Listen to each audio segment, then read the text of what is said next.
حضرت سیدنا امام حسن رضی اللہ تعالی عنہ نے اپنے زمانہ طفولیت کے قریباً 6 سال اور 4 ماہ نبی کریم صلی اللہ علیہ وآلہ وسلم کے سایہ عاطفت میں بسر کیے۔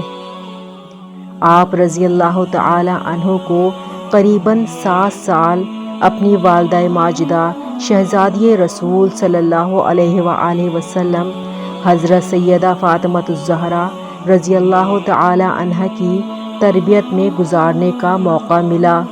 اس کے علاوہ قریباً 37 برس تک اپنے والد بزرگوار ابو تراب حضرت سیدنا علی المرتضیٰ رضی اللہ تعالی عنہ کی ہمراہی میں بسر کیے۔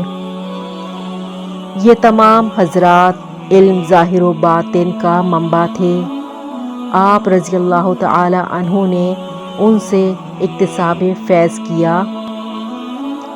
یہی وجہ ہے کہ ایثار اور جود و سخا جیسی دولت سے مالا مال تھے۔ حضرت سیدنا امام حسن رضی اللہ تعالی عنہ کا مقام طریقیت میں بہت بلند ہے۔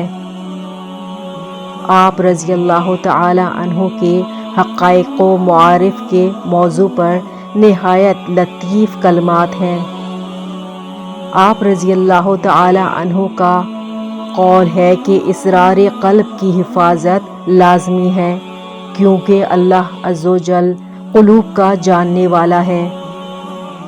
نبی کریم صلی اللہ علیہ وآلہ وسلم کا فرمان ہے کہ میں نے اپنے بیٹے حسن رضی اللہ تعالی عنہ کو حلم عطا فرما دیا ہے۔